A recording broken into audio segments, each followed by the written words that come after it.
that this confined sense of masculinity no longer serves us. It doesn't serve men or women. It doesn't serve anyone in their personal or professional lives. And why we need to reinvent or evolve our sense of masculinity. You're listening to Give Yourself Some Leeway with me, your host, Eugene Lee. I've spent the last 4 years trying to discover how to break the burnout cycle. And as a high achiever in a fast-paced world, I know how easy it is to slip back into old habits, leaving you feeling overwhelmed and left behind. If you're anything like me, then you need to hear this. Burning out is not your fault. Yes, you can recover from burnout. And the post-burnout growth is not only real, but it feels amazing. This podcast is dedicated to helping break the stigma around mental health in the workplace, ending burnout culture for good, and the action steps that you can take today towards your personal growth and success. So let's do it.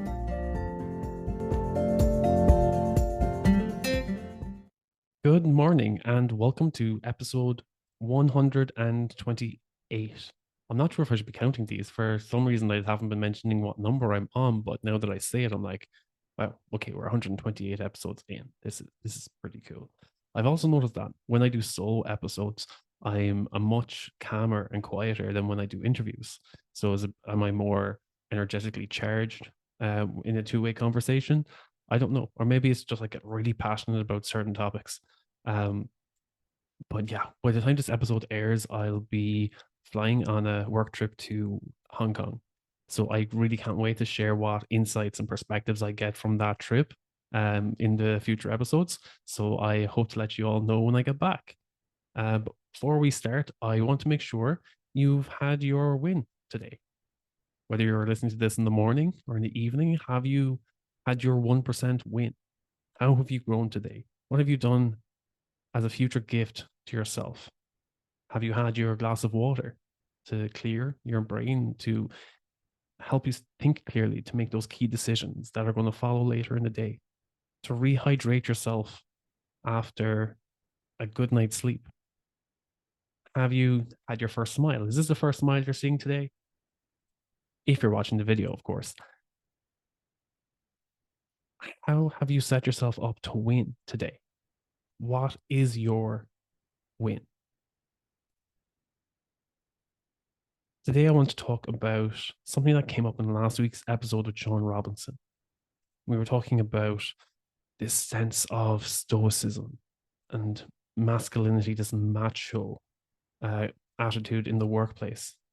As Sean worked in construction and as a volunteer firefighter, he found it hard to share his story at first with those around him because he felt he couldn't be vulnerable about what he was going through.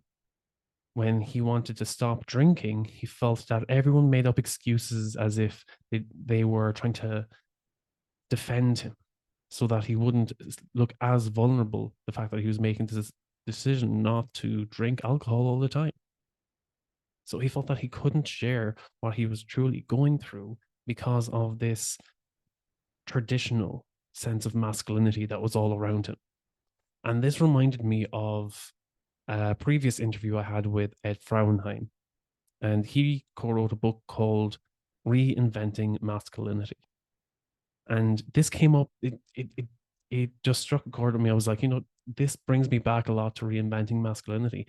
Why this traditional sense, or as Ed puts it, this confined sense of masculinity no longer serves us. It doesn't serve men or women. It doesn't serve anyone in their personal or professional lives. And why we need to reinvent or evolve our sense of masculinity so that we can show up better in the world, so that we can improve our workplace culture, and so we can start thoroughly enjoying our lives. So let's look at the traditional sense of masculinity, or as Ed puts it, the confined sense of masculinity. What's confined about that sense of masculinity that we've had for previous generations? Traits like stoicism, dominance over others, aggression and competitiveness and self-reliance, that they need to be the breadwinner, the provider, that nothing should get in their way, that they need to be a figure of authority and show no signs of weakness, that compassion is only for women. There should be no vulnerability seen in this ideal image of a man. And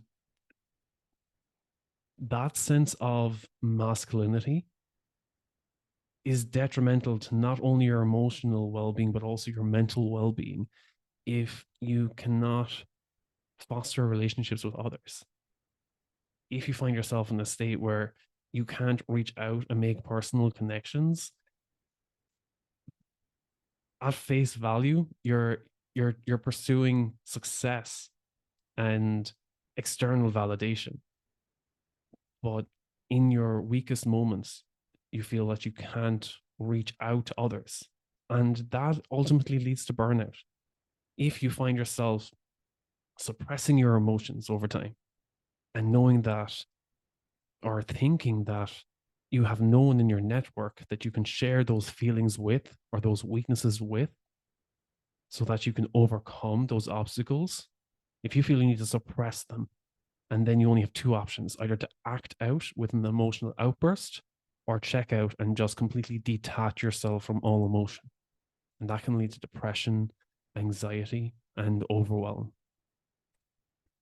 If you feel you cannot regulate those emotions, that is so detrimental, not only to your own personal relationship with yourself, but your relationship with others, your personal relationships with your family, your friends, your spouse, or your professional connections also.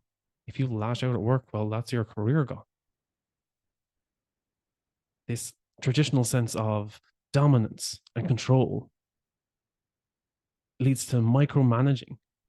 It leads to taking ownership of everything, taking on too massive of a workload, and then looking down on people who don't put in as much hours as you, where they may have a more balanced lifestyle and you feel that, oh, well, I'm putting in all the extra long hours and this is how you get successful.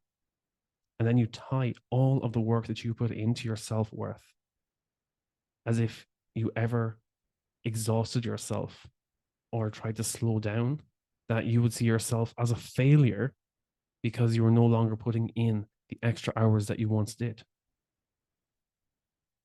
Feeling that you need to be self-sufficient all the time.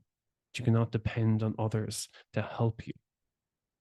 If you feel that you're a rock, standing alone, and that you don't need anyone else's help, that can be very lonely. And it's not very, if you can't work as a team, you're going to be behind in almost every area of life if you cannot foster those connections and maintain those connections. If you push everyone else away and burn every bridge in pursuit of success, then the only connections you're going to have in life are going to be very superficial and face value. You're living to this facade of success and external validation. And over time, that's going to break, or else it's going to ebb and flow. Yes, you're going to have moments of success, but you're also going to have moments of weakness and you're going to hit rock bottoms. And if you don't have the relationships that you can reach out and connect with other people, then that's going to lead to a sense of, I did all of this, and for what? At what cost? What was the purpose of all this? And it leads to a sense of self-worth, or of lack of self-worth. People feel useless and worthless because they've pursued so much and lost everything that they cared for in the process. That's why confined masculinity, this traditional sense of masculinity that a lot of people on social media seem to be pursuing and saying, look, this is how to be an alpha male, how to be stoic again and like a Viking and all these things. Get me started. I'm like, no, this is a very narrow-minded and very, very, again, as I said, confined. It's a very closed-minded way of thinking of masculinity. So Ed puts together They talk about the 5 C's of liberated masculinity. How do we evolve from this confined state of masculinity and embrace liberated masculinity? It's expansive. It allows other people into your life. If you think back and say, like, oh, we've been doing this traditional sense of masculinity, that's only been in the past few decades. And it hasn't really served us all that well. To be honest, it's led to a lot of toxic workplace practices. If you really think back to the history of mankind, we lived in tribes. Fostering connection was how we survived. If you could not trust in your tribe and develop connections within your tribe, delegate work and trust that other people can protect the camp while the others sleep. Other people will gather food for the whole camp, for the whole tribe, and they all have their separate duties and depend on each other in order for things to progress. That's how we survived as a race. For liberated masculinity, the 5 C's that Ed Adams and Ed Frauenheim say in Reinvented Masculinity are curiosity, courage, compassion, connection, and contemplation. These are 5 areas that are not covered in confined masculinity. Now, when we talk about curiosity, it means not only just like trying to be more open-minded about everything. Traditional masculinity is like, this is the way of thinking, and don't question it. Whereas if you're more curious, think of how curious you were as a child. Think of just running around and in the dirt and questioning everything around you. Why is this? Why is that? Why? Questioning yourself. Why do I believe in these things? What is the root of this belief? Does it serve me? Having that level of self-awareness does not take away from your masculinity. If anything, it makes you stronger. Because you're not saying, I believe in this because it's what written in the scripture, or I believe in this only because that's what my parents told me to do. If you question everything and really look in, you can say, I believe in this because, and give yourself all the evidence as to why this is true to you and why this serves you. It's not because you hold resentment over others. It's not because, oh, this is the way I've been taught and I've never chosen to question it. So even though it doesn't feel right, I'm doing it anyway because it's part of how I grew up. That doesn't make you vulnerable to question these things and say, you know what, that may have been how I lived the past 20 years of my life, but it doesn't sit right with me anymore. So I do want to change because I want to make this world a better place. I want to show up better as a friend, as a parent. I want to show up better as a work colleague because this behavior or this way I've been acting isn't serving me or others around me either. It's also being open to learning. A lot of people are not curious enough to learn different areas, or they try to come across as a know-it-all. That if someone tries to teach them something, it's like, oh, you made a mistake here. This is how it should be done going forward. And they are not open to learning anything new because they feel, oh, if I don't come across as a figure of authority, oh, I've been on this planet for the past 20, 30, 40, 50 years, so I should know everything and no one should question how I make my decisions or how I carry out my work. Being a know-it-all will only ruin any relationship you have, in be it personal or professional, if you're not open to learning from others' experience. Because face it, we don't experience everything in life the same way, and we don't always learn the best way or the most effective or productive way of doing things.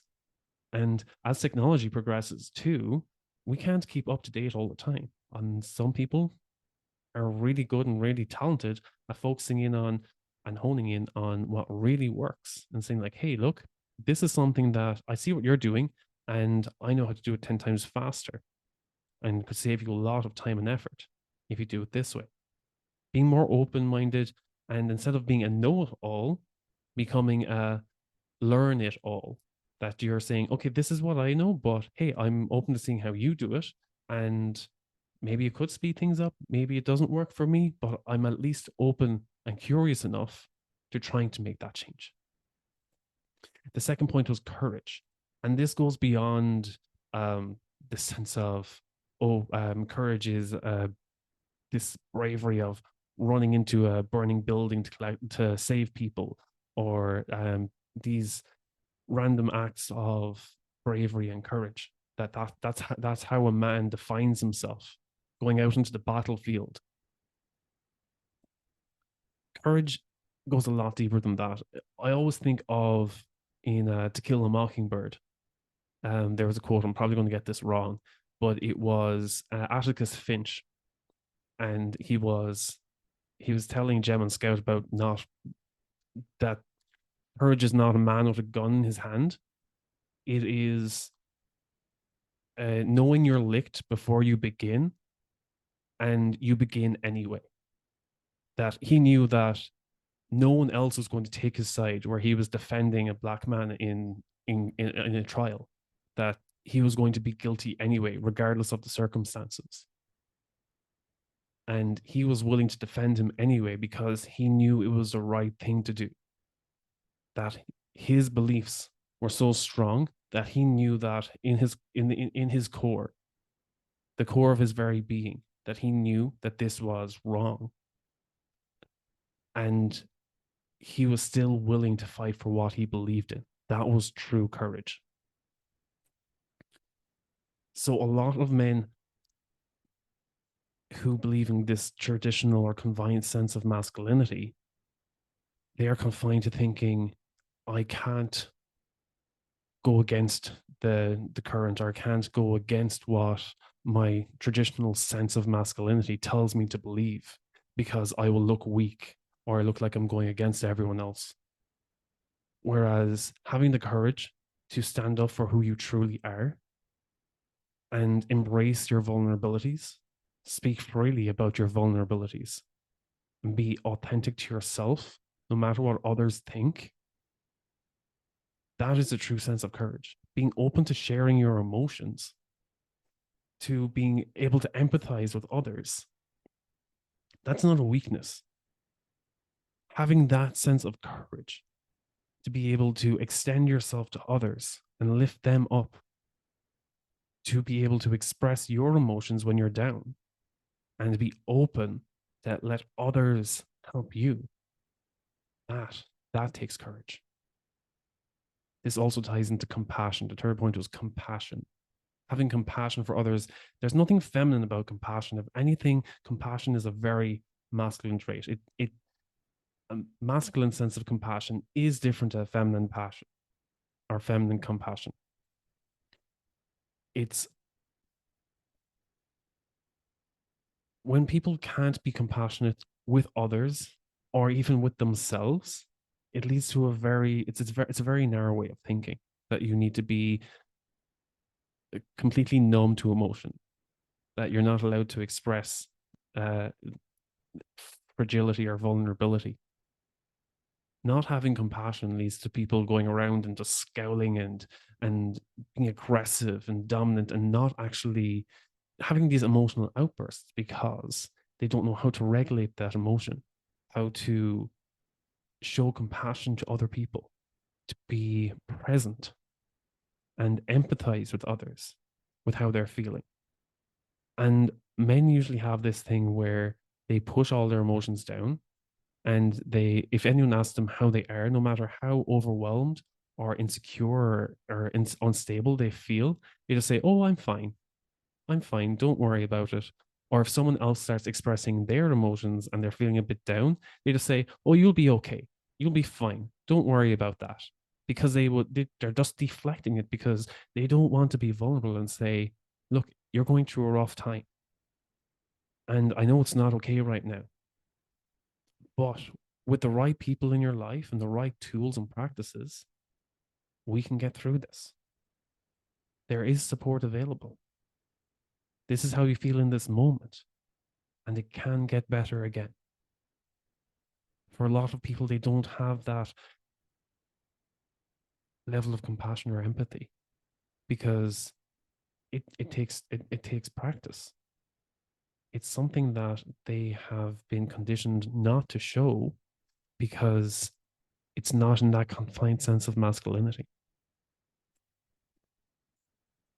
Also, with that is connecting with others. So the fourth C was connection.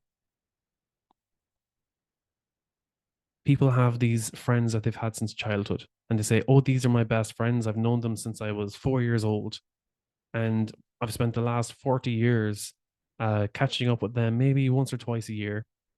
We see each other at Christmas and maybe have a phone call during the summer, just catch up, see how the family's doing, and they're my best friend."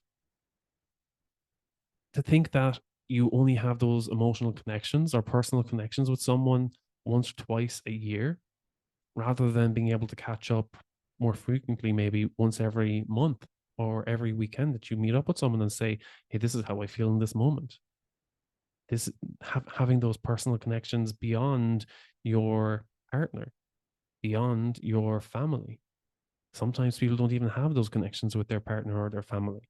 They become so immersed in their work, or they become so detached from their personal life in pursuit of success that as the years pass, they don't know how to make those friendships again. Everything becomes so face value and superficial that they don't know how to let anybody in. So rather than looking at superficial friendships are a means to an end, that can lead to a lot of isolation. If you only make friends with people because you say, "Oh, they're part of my network, I can make connections through them," and you don't connect with them on a personal level, you never know how deep that friendship could have gone. Evolving your masculinity into a liberated sense where you can reach out to people and build strong professional and personal relationships. It means that you're no longer relying on yourself to get through personal triumphs. You are creating a network of people that you know that at the drop of a hat, if you're in your weakest moment, you know you can at least ask for help. They may not always be able to give you help, or maybe some might not be willing to give help. They could be in a tight spot themselves. But at least you know that you can reach out to them, and if they can help, they will help. And the same with you. You know that if they were to reach out to you, you would help them in any way. That is a true sense of masculinity, a true sense of being of service to others. And the fifth C is contemplation. A lot of people squirm in their seats when it comes to this, when I talk about mindfulness or meditation and self reflection. They would rather do anything than sit in silence for 5 minutes with their own thoughts. They treat it as if it was a form of Chinese torture. To sit on your own in complete silence and reflect on your own thoughts. Be present with yourself. How do you truly feel in this moment? Why do you feel that way? Are you happy with feeling that way? Are you happy with where you are in your life right now? If not, what needs to happen in order to change? Simple questions like that, people can really struggle to try and answer. They think that contemplating and meditating is for monks living in Tibet and all these soul searchers and soul seekers and trying to discover, oh, what is the meaning of my life? You don't need to travel to the ends of the earth to find out what is the meaning of life. All you need to do is look within. And having that sense of self reflection and self awareness sense of self-compassion and willingness to take care of yourself first so you can show up better for others. That is how masculinity needs to evolve in order for us to become stronger and more connected and more progressive as a society. We need to be more expansive in how we express our emotions, our vulnerabilities. My ring light is just after dying. Okay, it's going to be a bit more moody now with just one ring light. And yes, so there are the 5 C's that we have: curiosity, courage, compassion, connection, and contemplation. If you can take some time even to concentrate on one of those 5 C's, 1% every day, you can evolve your masculinity. You can evolve how you are as a person to become a more well-rounded person.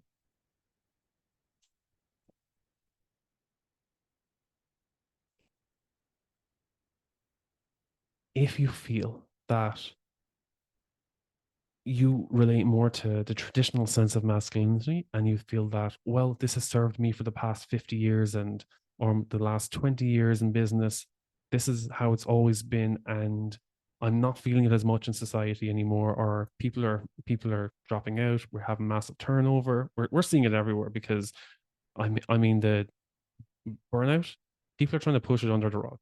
They really are trying to push it under the rug. And I was like, well, we're seeing it everywhere, and you can ignore all the alarm bells and the red flags and all the warning signs, but it's happening. It's happening in all work cultures. And people are saying, oh, but this is what worked for the past 50 years, and we're not willing to change anything. People just need to suck it up and learn the old ways. And that may have worked for the previous generation, where people would not talk about their mental health and look at all the coping mechanisms instead, because they felt they needed to follow the confined and traditional sense of masculinity in the workplace. That's how things worked back then. Now we can change. We can reinvent what it means. We can reinvent and evolve how we show up in the workplace. The only way that we can make a change is by taking action. If you feel that you're in a confined sense of masculinity or a confined workplace, going by these outdated values that feel uncomfortable or make you or they squirm in their seat if you try to bring up anything around emotion and connection and how to progress, it's time for a conversation. At the very minimum, it's time for a conversation, either with your company, with your manager, or even with yourself. Starting with that conversation with yourself. You know what your values are? If you don't know what your values are, then that's your first conversation. Once you know what your values are you aligned with those values in the work that you do and in the way that you live your life? If not, then it's time to make a change. If you have that level of incongruency between the work that you do and the way that you live your personal life, that will ultimately end in burnout. It will ultimately end in a rock bottom moment.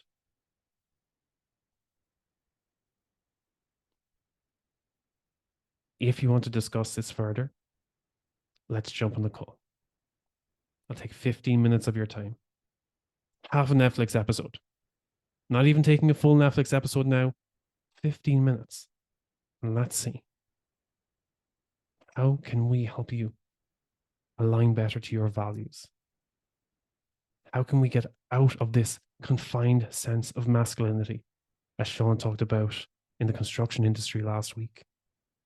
How can we get out of this place where no one wants to talk about the matters that affect them most until it's either too late or it's gone too far and it's going to take a lot longer to make that change? How long is it going to take?